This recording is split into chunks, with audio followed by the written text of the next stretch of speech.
Shalom, selamat pagi semuanya. Tetap semangat dan tetap jaga kesehatan ya. Dan biarlah kita dapat mengikuti materi kita pada hari ini. Sekali lagi, mari kita ambil waktu untuk berdoa dan mari kita mau siapkan diri kita senantiasa kepada Tuhan dan kita terus belajar dengan penuh semangat.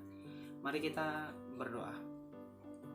Terima kasih Tuhan untuk pagi hari ini. Kami mengucap syukur karena Tuhan senantiasa pelihara kami dan Tuhan senantiasa memberi kami kekuatan dan kesehatan. Tuhan, apapun yang kami pelajari di hari ini, biarlah berguna dan bermanfaat buat hidup kami dan kami dapat mengaplikasikan dalam kehidupan kami setiap hari. Terima kasih Tuhan, kami siap untuk memulai pelajaran kami pada hari ini di dalam nama Tuhan Yesus. Haleluya Tuhan. Amin. Hari ini kita akan belajar di bab kelima, yaitu harmoni keberagaman masyarakat Indonesia. Di mana bab kelima ini ada 3 poin. Yang pertama, A. Makna harmoni dalam keberagaman sosial budaya, ekonomi, dan gender dalam Bhinneka Tunggal Ika. Poin yang ke B, yaitu permasalahan dan akibat yang muncul dalam keberagaman masyarakat. Dan poin yang ke C, yaitu upaya penyelesaian masalah dalam keberagaman masyarakat Indonesia. Nah, untuk hari ini Mr. Hari akan membahas di poin ke A dan pembahasan LKS bab keempat yang kalian kemarin kerjakan. Untuk bab kelima di poin ke A, kita harusnya bersyukur ya, di mana Tuhan Yang Maha Esa menakdirkan kita dan menganugerahkan kita di Indonesia ini dengan kondisi wilayah tanah air yang terbentang dari Sabang sampai Merauke, dan kita pada letak geografis yang ada sekarang ini mana kita letak jalur lalu lintas perdagangan internasional antara benua Asia dan benua Australia serta antara Samudra Pasifik dan Samudra Indonesia. Dan kita juga disertai dengan keberagaman masalah sumber daya alam yang melimpah di daratan maupun di lautan. Kalau kita juga melihat bagaimana di Indonesia juga ada keberagaman sara, yaitu suku, agama, ras, dan antar golongan yang begitu banyak sekali. Nah, disitulah kita harusnya bersyukur ya, dimana kita belajar ke bab 5 ini, kita diminta supaya kita bersyukur, memaknai harmoni dalam keberagaman, dan kita tahu penyebab, faktor penyebab maupun akibatnya, dan kita juga akan tahu bagaimana upaya penyelesaian permasalahan, masalah sosial budaya, ekonomi, gender, dan pada masyarakat di Indonesia. Nah, di poin ke A kita akan belajar tentang makna harmoni dalam keberagaman sosial budaya, ekonomi, gender dalam Bhinneka Tunggal Ika. Nah, poin yang ke A ini kita ada poin yang pertama, yaitu harmoni dalam keberagaman sosial budaya. Kalian bisa menyimaknya di buku paket kalian di halaman 122. Nah, kalau kalian pernah menonton konser musik, ada beberapa alat musik yang ditampilkan. Bagaimana kita tahu bagaimana bentuk, bagaimana suaranya, bermacam-macam sekali keberagaman yang ada. Nah, di alat musik yang berbeda dan dimainkan sesuai nada dalam waktu yang bersamaan, maka akan menghasilkan musik yang harmoni, yaitu adanya urutan bunyi dan keserasian nada yang bersamaan. Sama halnya dengan kehidupan kita, di mana kita di Indonesia ini, baik tadi Mr. singgung bagaimana masalah sara aja, sukunya itu begitu banyak suku, bahkan agamanya ada 6 agama di Indonesia dengan keberagamannya dengan masing-masing. Dan di masalah ras juga ada di Indonesia, bahkan masalah antar golongan, di mana di dalam keberagaman atau dalam perbedaan itu harus dihasilkan sesuatu yang harmoni.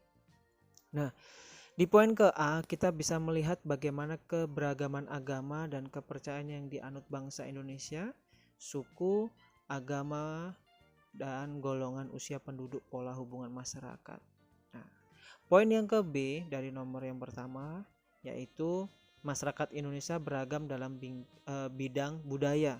Jadi setiap kelompok masyarakat atau suku bangsa mempunyai budaya masing-masing, baik budaya di Jawa, di Bali, di Sumatera, di Kalimantan, dan di Papua, di NTT dan NTB. Masih banyak lagi beberapa suku yang ada di Indonesia. Yang ke C, yaitu masyarakat Indonesia beragam dalam bidang ekonomi. Nah, kita perlu tahu bahwa masyarakat masih membedakan kelompok-kelompok tertentu, misalnya miskin dan kaya, prasejahtera dan sejahtera, atau bawah dan atas. Apalagi di masa-masa pandemi seperti ini. Jadi kalau misalnya ada dana bantuan di dalam masyarakat Indonesia beragam dalam bidang ekonomi, di mana ada dana bantuan itu baik mereka yang di bawah, di kalangan eh, bawah atau menengah atau ke atas, itu pasti ada perbedaan dalam bantuan dalam bidang ekonomi kalau masa-masa pandemi seperti ini atau dalam masa-masa bencana yang terjadi di Indonesia, di mana masyarakat Indonesia ini beragam dalam bidang ekonominya. Kita tahu juga di poin ke-D ini di mana masyarakat Indonesia beragam dalam bidang gender. Jadi masalah kodrat laki-laki dan perempuan kadang-kadang masih dipersamakan dengan masalah gender. Jadi kita tahu baik laki-laki dan perempuan, kalau dulu kan laki-laki yang utama.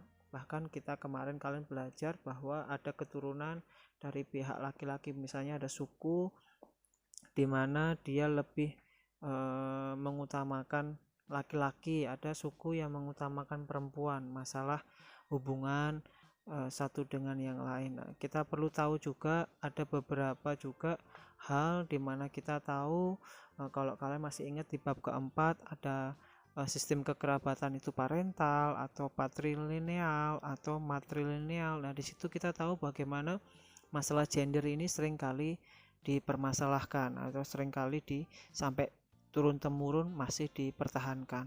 Bagaimana kalau parental itu sistem kekerabatannya menarik garis keturunan dari kedua belah pihak, ayah dan ibu, misalnya laki-laki dan perempuan sama saja, tapi menurut sistem kekerabatan patrilineal itu menarik garis keturunan dari pihak bapak, jadi kedudukan laki-laki lebih tinggi dibandingkan dengan perempuan. Nah, masih banyak lagi atau dengan sistem kekerabatan matrilineal, garis keturunan dari pihak ibu, kedudukan perempuan lebih tinggi dibandingkan laki-laki. Ada perbedaan juga di mana masalah gender ini sangat perlu kita perhatikan di masyarakat di Indonesia, di mana masyarakat Indonesia beragam dalam bidang gender. Dalam segi itu saja kita tahu bagaimana memaknai harmoni dalam keberagaman sosial baik budaya, ekonomi, dan gender dalam Bhinneka Tunggal Ika, di mana di dalam perbedaan itu kita tetap menjaga harmoni itu, sesuatu yang seperti musik tadi, misalnya berbeda-beda tetapi ketika dia dialunkan dengan nada yang bagus, dengan irama yang bagus, walaupun berbeda tapi menghasilkan suara yang indah. Nah, itu perlu kita pelajari. Poin yang kedua dari poin A yaitu harmoni dalam keberagaman bidang sosial, budaya, ekonomi, dan gender dalam Bhinneka Tunggal Ika. Nah, pengertian harmoni dalam keberagaman, yaitu harmoni berasal dari bahasa Yunani, yaitu tepatnya kata harmoni, artinya terikat secara serasi. Nah, harmoni berkaitan dengan keserasian di antara hal-hal yang berbeda, namun berada pada kebersamaan. Ini poin pentingnya ya, harmoni. Dengan demikian, dalam keberagaman yang berbeda-beda dibutuhkan harmoni agar tidak mengutamakan kepentingan yang berbeda, apalagi kepentingan pribadi secara serasi, mengutamakan kepentingan bersama. Nah, ini perlu kita pelajari, di mana untuk menciptakan harmoni kita tidak boleh mementingkan pribadi atau diri kita sendiri, tetapi mementingkan kepentingan bersama. Nah, prinsip harmoni dalam keberagaman bidang sosial, budaya, ekonomi, dan gender. Yang pertama adalah egalitarisme atau kesetaraan. Sikap mengutamakan kesetaraan sebagai manusia meskipun berbeda, baik laki-laki maupun perempuan, baik kalangan menengah maupun kalangan atas. Tetapi perlunya prinsip harmoni adalah yang pertama kesetaraan. Jadi tidak ada perbedaan masalah kaya miskin, masalah laki dan perempuan, masalah suku A, suku B yang mayoritas dan minoritas, dan lain sebagainya. Poin yang kedua, prinsip yang kedua yaitu saling pengertian. Nah, itu menciptakan harmoni yaitu saling pengertian. Sesama anggota masyarakat harus saling pengertian meskipun berbeda-beda. Poin prinsip yang ketiga, toleransi. Nah, ini sering kita kumandangkan atau sering kita terapkan ya, dimana kita supaya di dalam keberagaman itu tetap adanya harmoni, yaitu toleransi. Sikap menghormati dan membiarkan orang lain untuk melaksanakan sesuatu yang menjadi keyakinan dan sikap yang berbeda-beda. Biasanya masalah perbedaan agama. Jadi perlunya toleransi yang cukup tinggi supaya kita menciptakan harmoni di dalam keberagaman agama atau budaya atau masalah yang lain. Prinsip yang selanjutnya yaitu kerjasama, mengutamakan kerjasama antar sesama anggota masyarakat untuk kepentingan bersama atau kepentingan kelompok tertentu. Masalah Indonesia ini maju, ya baik dari suku Sabang sampai Merauke, baik ke 6 agama yang ada di Indonesia, baik beberapa golongan yang ada di Indonesia, di mana kita kerjasama membangun bangsa Indonesia ini, bangsa yang lebih maju dan besar. Prinsip harmoni yang selanjutnya yaitu keterbukaan. Nah, sikap mau menerima pihak lain atau pandangan lain yang berbeda dengan etnosentrisme, memandang bahwa dirinya atau sukunya paling benar. Nah, ini tidak boleh. Tetapi perlunya di mana prinsip harmoni yaitu keterbukaan, siap mau menerima pihak lain atau pandangan lain yang berbeda. Di dalam kelas pun kadang seringkali kita berbeda dengan teman. Di dalam keluarga pun kita juga berbeda pendapat. Di mana kita perlu prinsip harmoni ini adalah keterbukaan, sikap mau menerima pihak lain atau pandangan lain yang berbeda.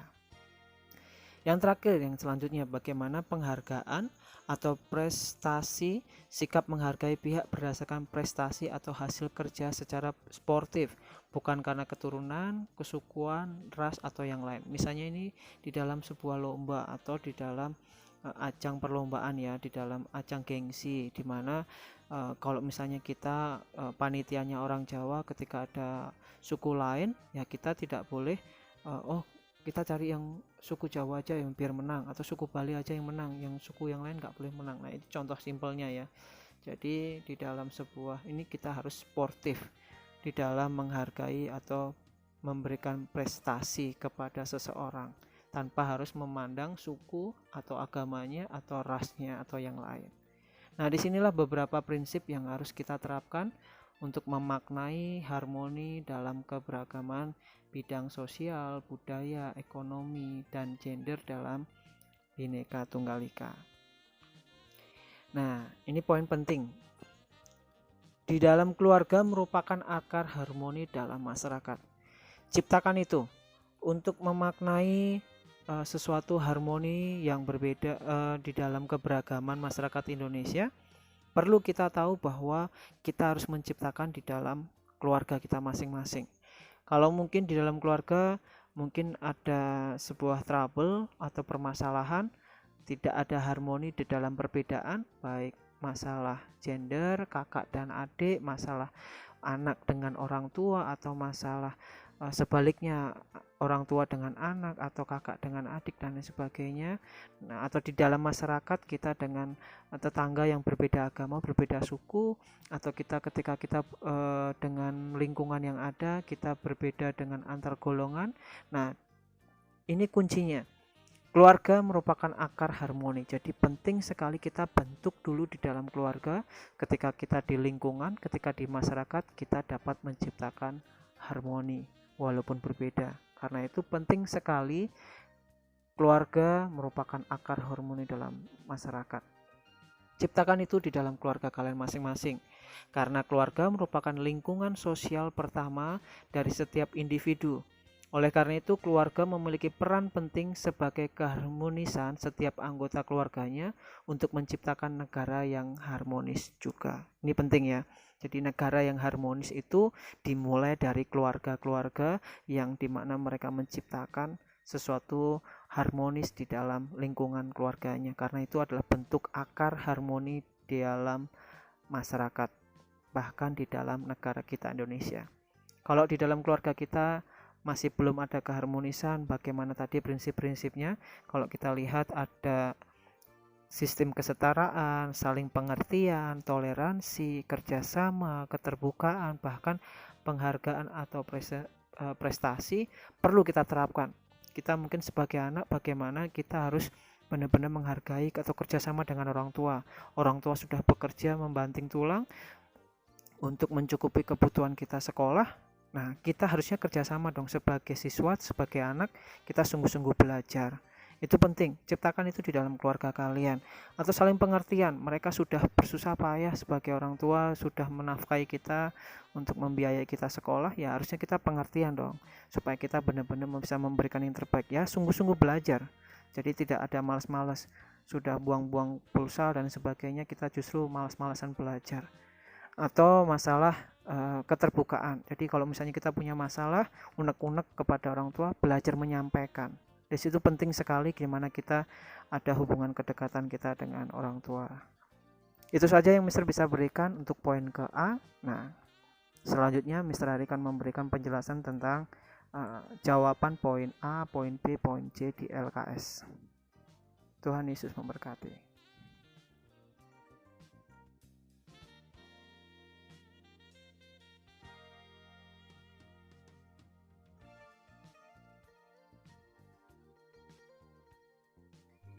Nah, kita tadi sudah menyelesaikan materi kita pada hari ini. Alangkah baiknya kita akan mengakhirinya dengan berdoa supaya berkat Tuhan senantiasa nyata dalam kehidupan kita. Mari kita satu di dalam doa. Terima kasih Tuhan, untuk hari ini kami sudah menyelesaikan materi kami pada hari ini. Biarlah tangan Tuhan memberkati kami, menyertai kami, memberi kami hikmat dan kecerdasan supaya kami dapat mengaplikasikan dalam kehidupan kami sehari-hari. Terima kasih Tuhan, di dalam nama Tuhan Yesus kami berucap syukur. Haleluya Tuhan. Amin. Oke, see you next time. Tetap semangat, tetap jaga kesehatan dalam masa pandemi COVID-19 ini, dan jangan pernah bosan-bosan untuk tetap terus belajar dan tetap semangat. See you next time. God bless you.